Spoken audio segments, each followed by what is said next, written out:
accountable reimbursements. Part of the reason, this is a newer training session that we're doing. The reason that we were asked to do this is so many times this is one of those issues that causes problems between the pastor and the church. And there's just always, it'll be one of those things that just undercuts your leadership if it's not done right. And if I get, and it's always happens like this, I'll get a call from the SPRC person or the PPRC person, or I'll get a call from the treasurer and they'll say, I don't know what my pastor's thinking. And I got to try to talk to them and say, have you visited with them? And it just a source of bad feelings. So that's why we wanted to cover it. By the way, if there's any questions, feel free to interrupt, or any comments, feel free to interrupt. I have a tendency to just fill the dead space otherwise. Our goals for this session. First one, gain an understanding of what the rules and laws are actually about accountable reimbursements. That's number one. Learn what are some practical tips and strategies that you can use. And I've tried to run all my presentations past some seasoned pastors and some other experts to try to, really, hopefully this is going to be not just head knowledge, but also practical for you. And we're going to do this. Those are our goals so that you can avoid having your treasurer secretly hate you. So that is a true thing. I don't know how often that happens where the treasurer will work to undermine you because they feel like you are doing something incorrect, or avoiding eroding trust in your overall leadership. Like I said, this is often a sore spot. So the legal stuff. I like the quote, intentions do not insulate us from consequences of our action. And I got to respond real quick to Krista.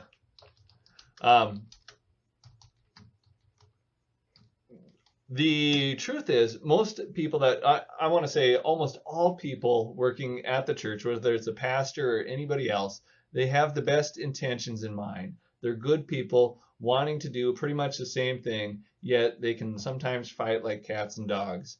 And it's just one of the sad things where even though we have the best intentions, if we don't understand things and we're not on the same page, it could cause troubles. And for the IRS, for the legal stuff, most of this comes down to IRS rules, so they affect taxation, or they are labor laws or denominational rules. I'm starting off with some questions. Does the accountable reimbursement policy need to be in writing? I would say yes. And it really, you're partially right. No, but it should be. Because the same thing as if it's not in writing, what's there to protect you? Because the thing is, the church is going to cut you checks. Some of them are going to be payroll checks, and some of them are going to be reimbursement checks. And if you don't have a policy to spell out how reimbursements are done, if there's an IRS audit, how are they supposed to know what's a reimbursement and what's a payroll check, and that you're just not cutting your wages or cutting how much you're reporting in income? So it doesn't technically need to be, but it should be.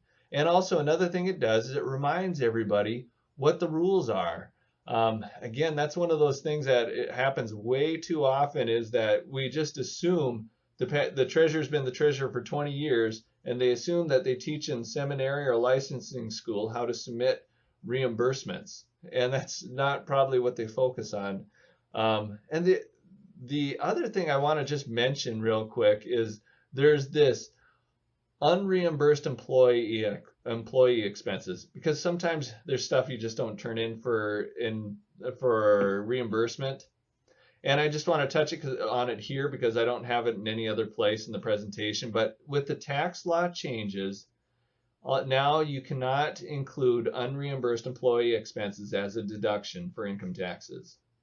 So, but the thing is, and this is just, so if you don't turn in everything for reimbursement, don't count on having any tax benefit from it, except for it is still deductible for self-employment purposes. So if you are a clergy and not lay supply or a lay minister, you could still deduct these for self-employment purposes. And we're going to talk about the self-employment and income tax mess later on, but I do want to touch on that here.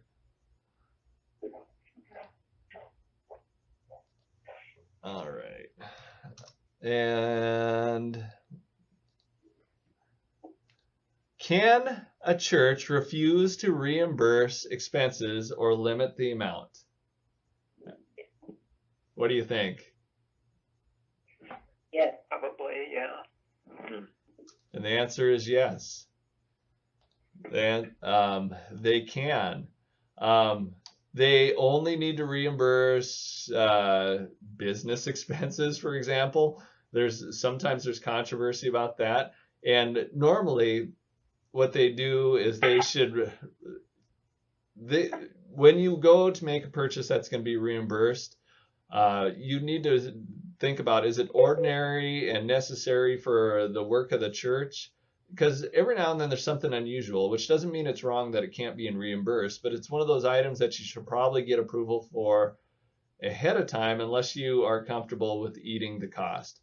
By the way, I once had a pastor submit for reimbursement a dining room table, and that church reimbursed it very reluctantly, and they're still bitter about it, and it's been almost 20 years.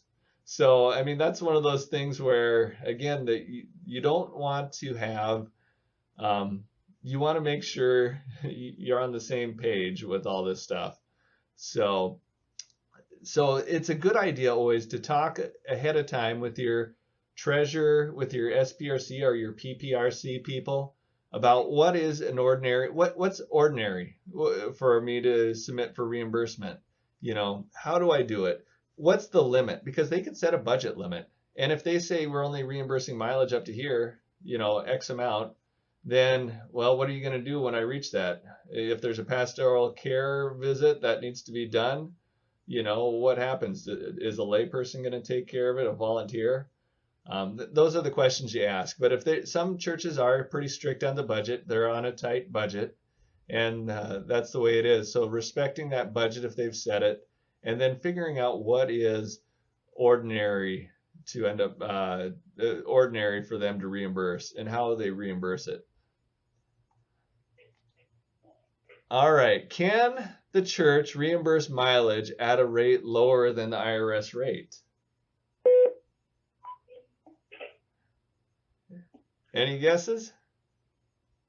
I would think that they probably could.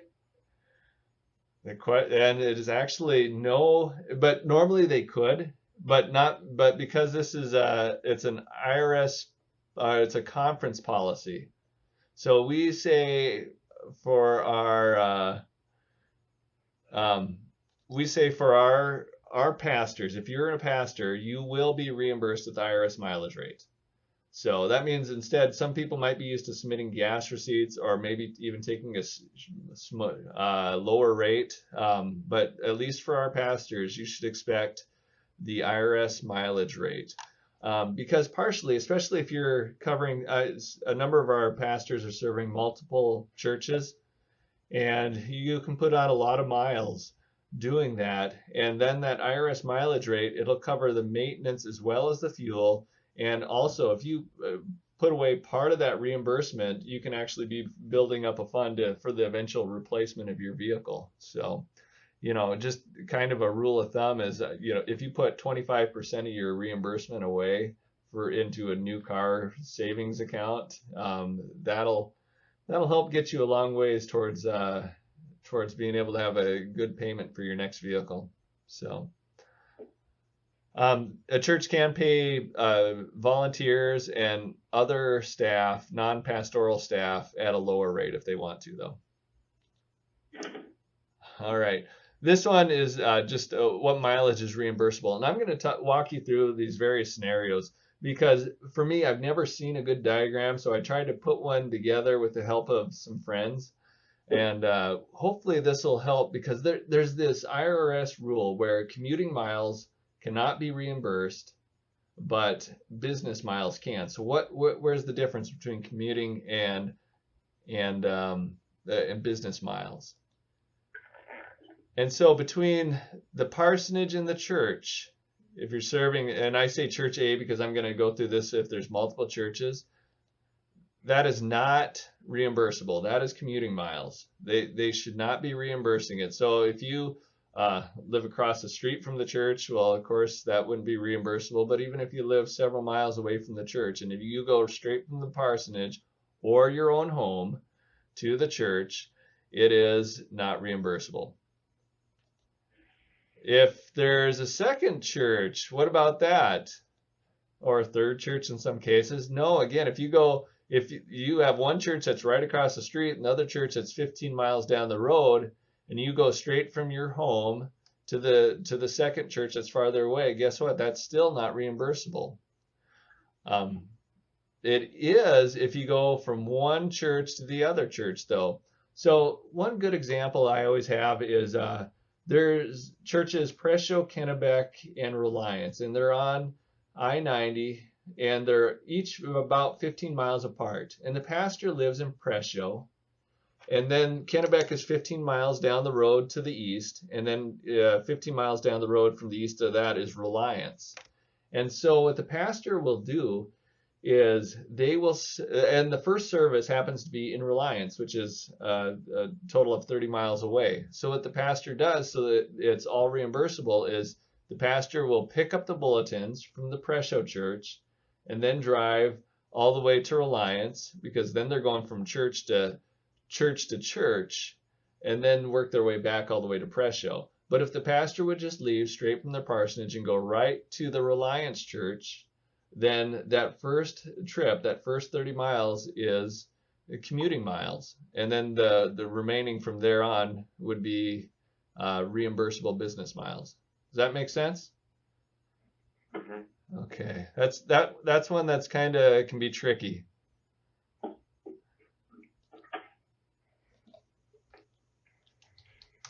Yeah. All right, and the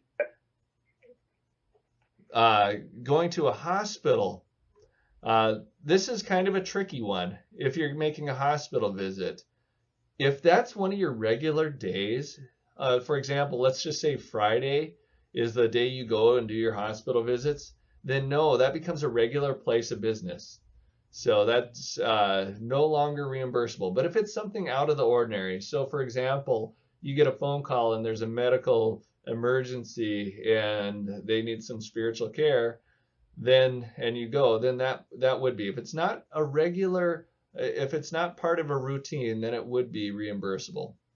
And then again, also if you go from the church to the hospital, that's always reimbursable. Now, what about then there's that sometimes you're going to visit new guests that come to the church, or you're going to do a pastoral care visit to somebody's home, and that too is reimbursable because that's not a regular place of business there. And again, also if you go from the church to do your care visits or your follow-up visits, that's also reimbursable. And then there's the other one where there's a workshop or meeting that's not, usually this is not in town. So like, for example, annual conference. You know, if you leave from your home or your parsonage to go to a workshop or meeting, that too is reimbursable. And again, if you leave from anywhere else. So I'm going to make these slides available. So this is one that's not a bad one to keep to have around just for reference too. And also this is a good educational tool, like if you're meeting with your treasurer or your SBRC, to be able to show them here's what the rules are. Jeff, can you pull that one back up? I've got a question. Yes. So let's say on a Sunday morning I'm going to do my churches and I'm going to do a guest care. Can I take the mileage from the parsonage to the church then or not?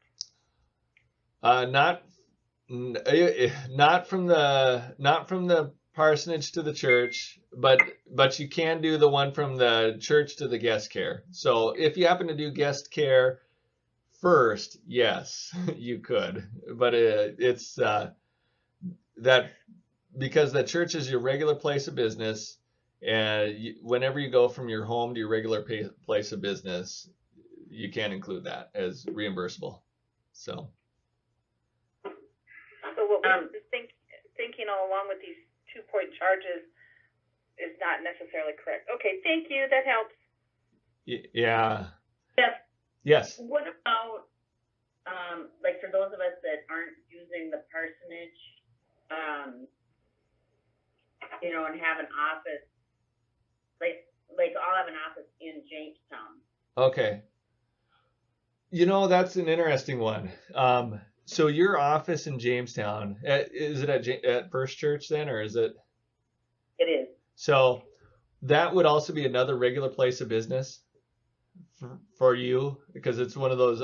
So you'd have your 2 churches, Wimbledon and Kensal, as well as your office. So it becomes one of those regular ones. So whenever you go straight from your home, so if you went straight from your home to the office to pick up the bulletins and then went to your church, then that's commuting after you go through the office. But if you went straight from your home to the church or straight from your home just to the office, that's just commuting.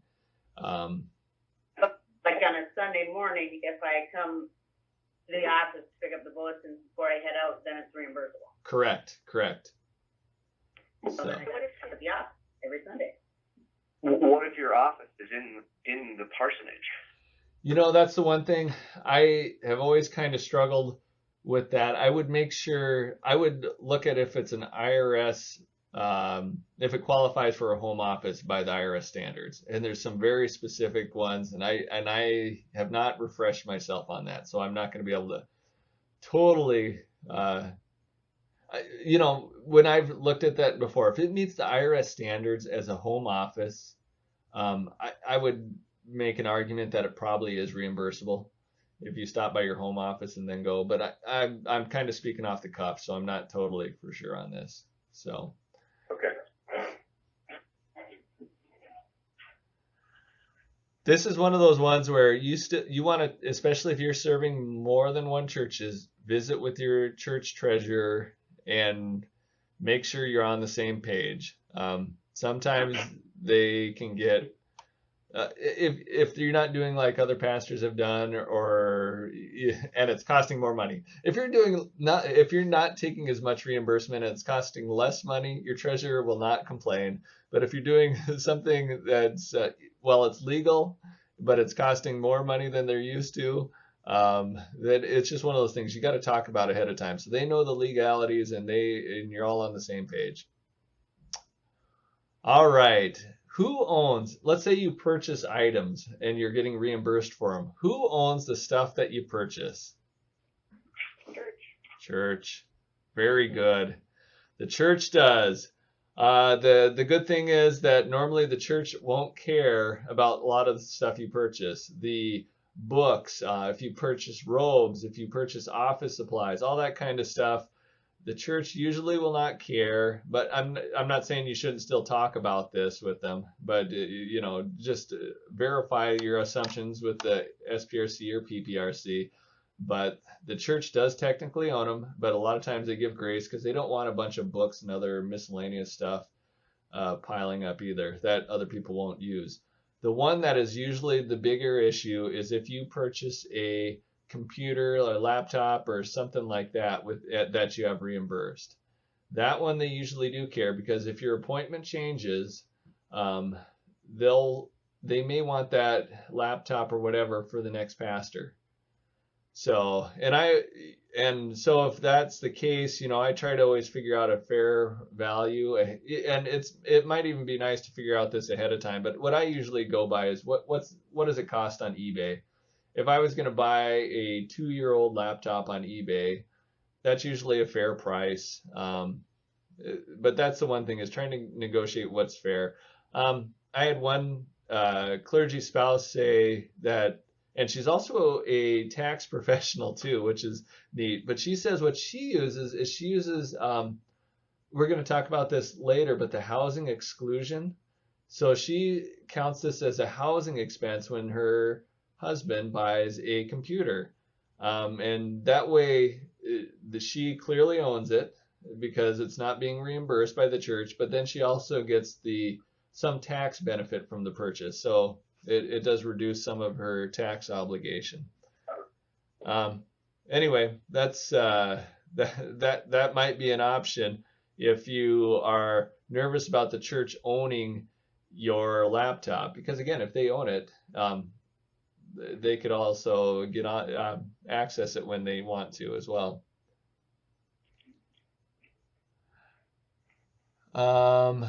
Derek says, Jeff, aside from the information, can we touch base on? Oh, okay. That's a personal one. Okay, I will. Derek, yes. Sorry about that. I will touch base with you later. Okay. Then what documentation do you need? Krista asked, can you count housing expenses if you don't live in a parsonage? And the short answer is yes, and I'll get into that more. I mean, and there are a lot of housing expenses you can claim. So that's why the laptop or the computer purchase might count, and I'll talk about that further in the next section. What documentation do you need? So when you are tracking your documentation and you're getting reimbursed for mileage, you should keep a log, or if you have I don't know, people may not use date books as much, but if you got like a Google Calendar or something like that you could print out, or just keep a spreadsheet. But if you got like calendar appointments, that might work too. If you put in the date, the business purpose, the mileage, and then if the place, especially if the place is, outside of town. So, I mean, if I go to, and there might be privacy concerns. So one of the things you might do is, you might say I'm visiting with the chair of finance, but you might say I'm doing let's just say you're doing some marriage counseling. You might not want to have that the names on there. You might just say private counseling or something in there. Derek says he uses Mile IQ. That is a great idea. There's apps to help track your mileage, and it's quick and easy. There's a couple of them. I hear of Mile IQ, and it'll track your mileage automatically on your smartphone. And all you have to do is mark the business purpose, or which ones are business and which ones are personal. So that's a great tip. For other purchases, for anything else that's being reimbursed besides mileage, again, it's important to have a detailed receipt that shows the date, the amount. The business purpose may or may not be easily identifiable from a receipt. So what I normally do is I write on my receipt right away. So I get the receipt, and if I purchase something for office supplies, for example, I'll just write office supplies on there. If that's not readily apparent what the business purpose is and what should be also there. So that means if you try to turn in a credit card statement, let's say you have a bunch of stuff on your credit card and you have 5 or 10 purchases on your credit card that are for business purpose and they're legitimate expenses, guess what? That's not enough proof. Because if I go to Walmart, I could buy anything. And if I just see Walmart on a credit card statement, I could have bought a 6-pack of Bud Light and some office supplies. Who knows what? Anyway, but you need to be able to see what it is, the amount, the date, as well as if the business purpose isn't apparent, I would write on what the business purpose was. So, all right. Now the practical stuff. He that is good at making excuses is seldom good for anything else. So, like I said, one of the worst things for a treasurer, and I was a church treasurer for years, and I'm still a conference treasurer, meaning I still collect receipts. And if people are in the habit of not turning in receipts or turning them in late, That is one of those things that just drives us nuts. So I'm going to give you some tips on that as well.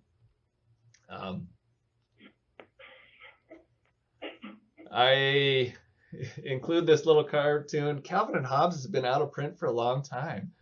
What grade did you get? I got an A. Really? Boy, I'd hate to be with you. I got a C. I'd hate to be you. I got a C. Why on earth would you rather get a C than an A? I find my life is a lot easier the lower I keep everyone's expectations.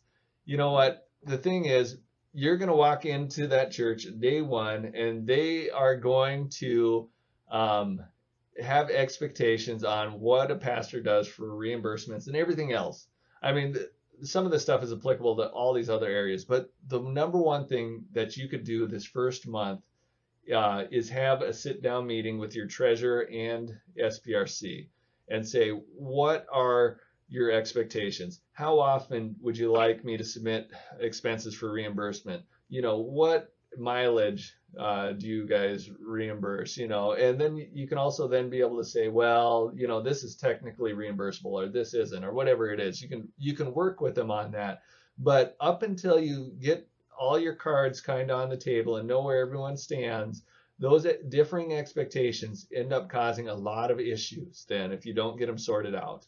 And again, I work with like district superintendents, and they're all fine people, but when you work when they're used to submitting expenses in one way and I require them in a different way, it's up to me to meet up with that district superintendent and talk through with them about that. And so no matter where you go, anytime you change churches or if you worked for the conference, you need to have get those expectations so that they're right in front of everybody and you understand them. Kind of the practical thing, Derek brought up, you need a system that works for you. So collecting your receipts, collecting your mileage, whether you got a paper system with or you can use also, Derek mentioned that Mile IQ, that's a great one for mileage. Another thing too, if you're to have receipts, Dropbox or Google Drive or any of these other kind of storage ones, they have these scan functions in there that you just take a picture of your receipt and it goes right into your file system on your computer. And so that way you really don't have to worry about it then. It's just right there. And I know some pastors that use Dropbox and it goes right to this folder on their computer that is shared with their treasurer. So that way they're all the way done. As soon as they take the picture, it doesn't matter what happens to the receipt. The treasurer is satisfied, they have the receipt, and it's all done with. So I mentioned earlier that I write on mine. So this is one of my actual receipts. I wrote foundation on here. I marked on here, I bought them they asked me to buy something for them. And so that's what I did. I write on my receipts right away. And that way, then this is a Dropbox scan as well. So I just scanned it and then I can forget about it. I could lose that receipt. But the important thing is get some kind of system that works for you. If you find that month after month you're always losing receipts, or you're late you have troubles finding them, I mean, work on your system. If you have a smartphone, use it to take some Dropbox scans or something, or Google Drive scans. I used to travel around with a billfold, a checkbook, for a long time, and that was my record keeping system for a while because that was big enough it could hold receipts. If you got something like that, just figure out a system though that you can keep those receipts and be able to get them in. One thing too, if you have, like for example, if I went to Walmart and I bought a cup of soda or something as well, I would always highlight the one that is the business one, so that way they don't have to pick through the receipt and pick out the ones that are business, but you can just highlight it and then they don't accidentally get a personal expense reimbursed. All right, any other questions that we haven't addressed?